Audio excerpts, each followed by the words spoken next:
Hi there, and a very warm welcome to this week's quick tip. Well, I don't know if it's a quick tip this week, it might be a long tip. This week we are continuing our exploration of Diamond Land. This means we will be going more in depth into the characteristics of diamonds and how to do a product visualization. So by the end of the session we will have modeled our own diamond with a perfect, brilliant cut. In the real world, cutting is never perfect, but in our 3D scene we have the chance to cut a diamond to an almost perfect degree. And this we will do today. So let's get started. So, first point here, the cut. There are basically endless variations of cuts for gemstones out there, but we will be talking about the brilliant cut today. There's even variations on the brilliant cut, but this is sort of an average cut that I will call good enough. So why is the cut so important? With diamonds, we are looking for a nice sparkly gemstone that also has some fire. Fire is the gemstone people speak for the sparkliness in different colors. So when we talk about in 3D terms, we call this dispersion or aberration. And this is basically a fancy prism effect. As you can see in the animation playing in the background, as the diamond is usually put inside of a ring in the way that the ground faces upwards, all light that enters the diamond comes from above.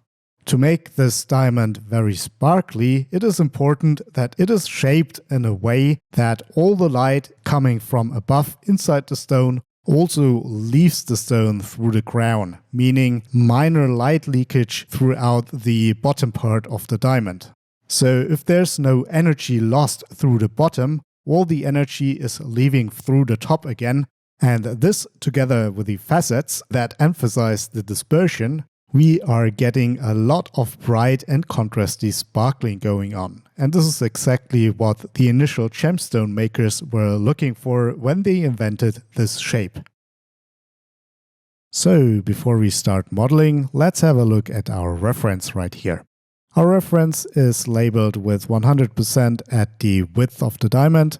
This means we are not dealing with scene units, but with percentage units and a couple of angles here to create our diamond.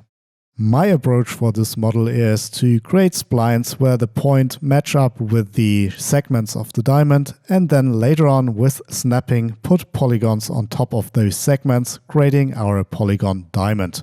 Before we start in Cinema 4D, there's one more thing I need to do, and this is going to my preferences and therefore to units, and then to get the right scale, set this units to millimeters.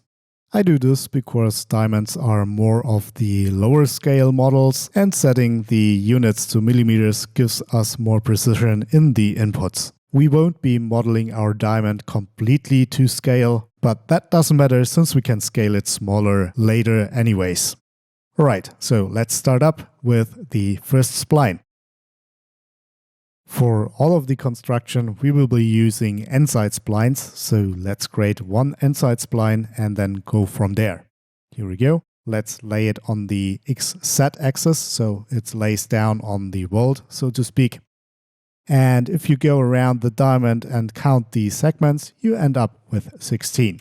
Next, since I'm a little bit lazy and I don't want to do a lot of math, I want to go with 100 units across here so the percentage values match up with the units. So let's do this. Since we are having a radius here, we want to halve that units and type in 50. So we have 100 units across here. Hit S to center the view to the selected object here, and next we want to go with the angles. To display the angles we are going with some lines.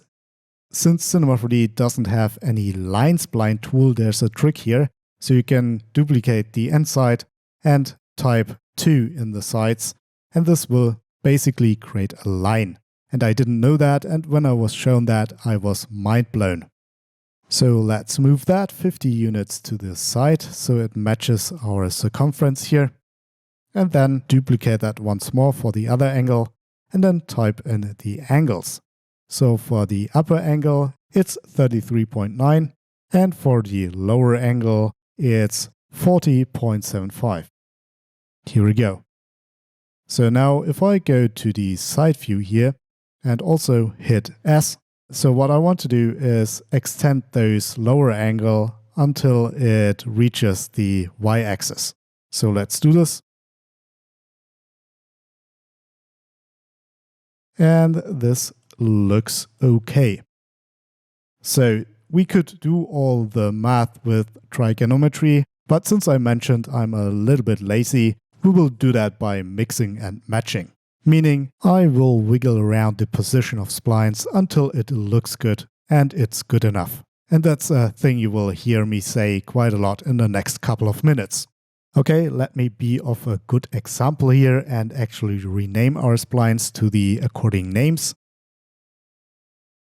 And then create our crown by duplicating the diamond width and calling it crown.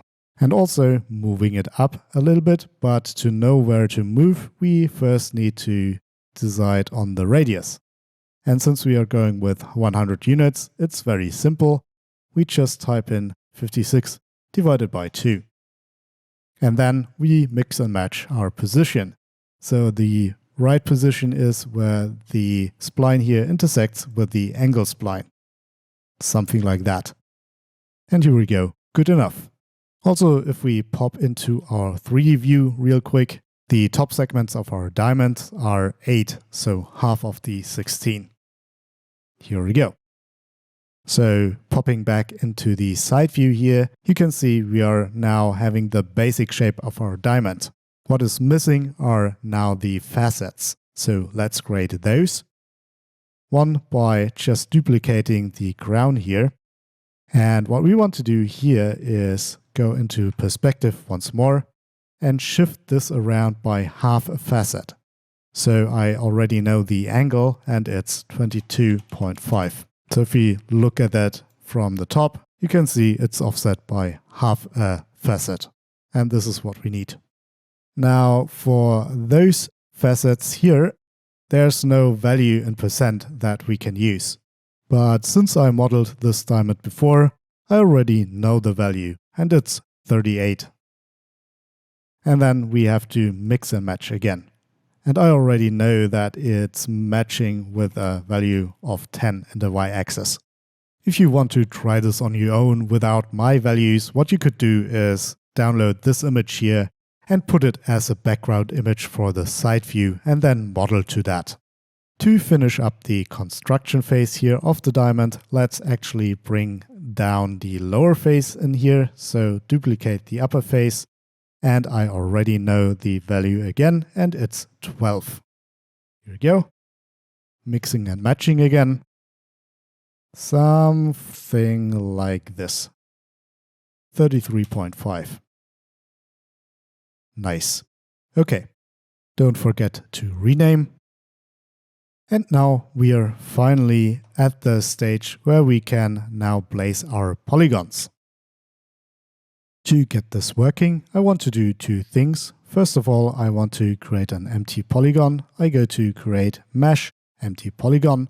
And second of all, I want to enable snapping because we want to snap to the points on the spline. And this is only possible with snapping enabled. Alright, and we are good to go to place our polygons. So let's have a look at our segments or facets here. And we can see we have a center facet that is a quad here. So let's try to do that. We can do that by going to ME and create our polygon pen here. And with our polygon here selected, we can start creating polygons on the points provided by our spline. Here we go. And now we have created our first polygon for our diamond. Next, what I want to do is those triangles on the left and right side here. So we can continue. 1, 2, 3. And 1, 2, 3. Here we go. So if we look at the lower side, we have a very elongated quad here. And let's do this on our model. So we start up here, then go through the segment of our middle spline here. And then we have same triangles right and left as we had on top. Here we go. Now there's one polygon left we need to make, and this is the triangle here. Since we've done that, we basically created one segment of our diamond. We want to rotate this segment all around here. And to do that, I want to use an array. So let's do this by making sure our polygon is selected, then going to our tools here, and by hitting Alt, select the array. And this will encapsulate the polygon inside of the array, and this is what we want. Now the array is rather big, but we want it to be middled out in the center. So what we need to do is get the radius to 0. And actually the array has the right amount of copies here preset to make our diamond work. Nice. To finish this up, I want to hit C on the array to convert it into polygons. This will give us a lot of objects, but if we right click, we can connect objects and delete. Here we go. And then call this diamond. Delete the array null. And what we need to do now, since our points are not connected right now, we need to optimize first. So let's go right click, optimize, and then hit MD to create our upper polygon for closing up our diamond.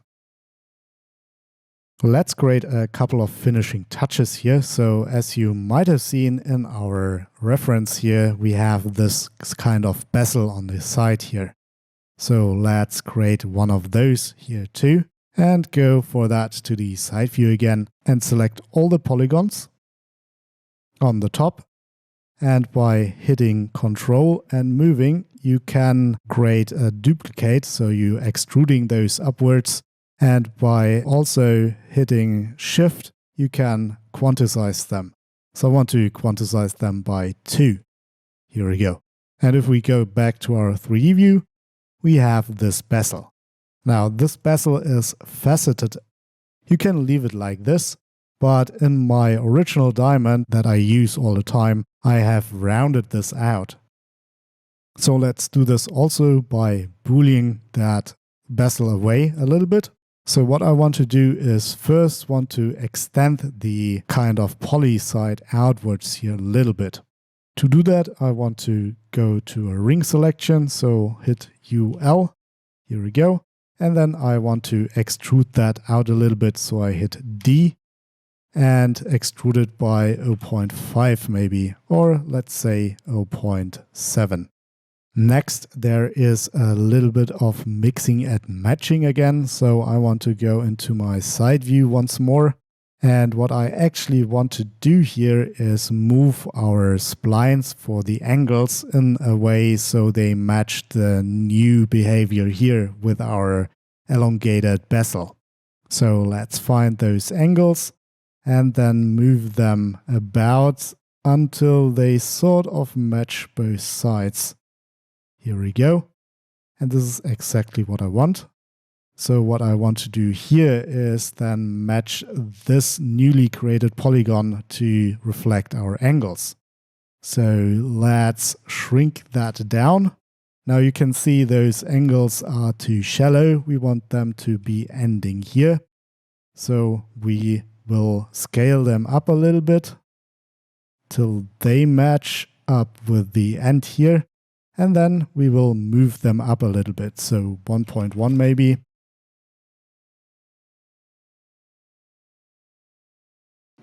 And I would say this is really close enough. Okay, so we've done that in order to be able to bool away the bezel a little bit better. So let's go into perspective view and actually create a tube. And we want to make the inside of the tube exactly 50, and it's already exactly 50, so we're good. Now what we want to do is increase the segments here, because right now the segments are exactly the same segments that we have for our diamond, and we want to make it appear round. So what we need to do is get in the rotational segments and increase those quite a bit, namely 512. Here we go. Now it looks really round. And then, of course, we want to select the diamond, create a bool, hit Alt, and then move the tube underneath the diamond, and that will create something like this. Now if we go to Mesh View and B, you can see that the bool is creating nice segments here. What you've also seen is that our segments on our diamond sort of vanished, and this is because of the Phong angle here. So if we delete that off of the tube, the segments come back. And now we can select our bool, say create single object. I have presetted this because I always need it, and then hit the C key again to convert our diamond. Also name it accordingly. So last but not least, what we could do with our diamond is to get rid of those edges here, those extra edges, and I will do that real quick.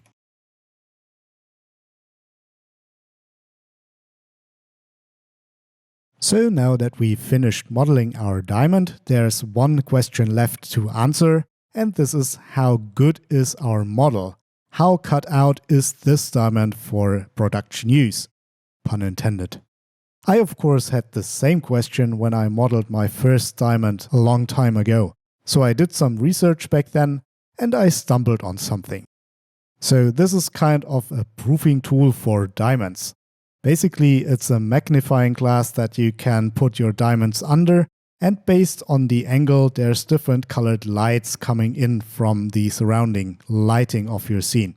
And based on that you can see different patterns, and this then informs you of the quality of your diamond. So if the pattern is very straight, you have a superior diamond, and if it's slightly mixed up, you have an average diamond, and so on. So I thought to myself, well, those angles are already there, why not build such a scene in 3D? So I did. Here we go. So what I did was a very basic scene with the same angles and the same colors. And to prove that I can do the same thing, I downloaded a real-world model of a diamond. So like in photogrammetry, there are real-world diamonds scanned in, so people can look at them in the computer and see how good the cut of the diamond is. So I downloaded this kind of mix of superior and average quality diamonds, so it's something in between those.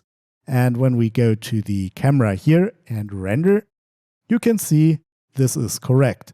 So the shape is kind of very symmetrical, but there are slight issues to it, so it's not completely superior like it said in the description when I downloaded it.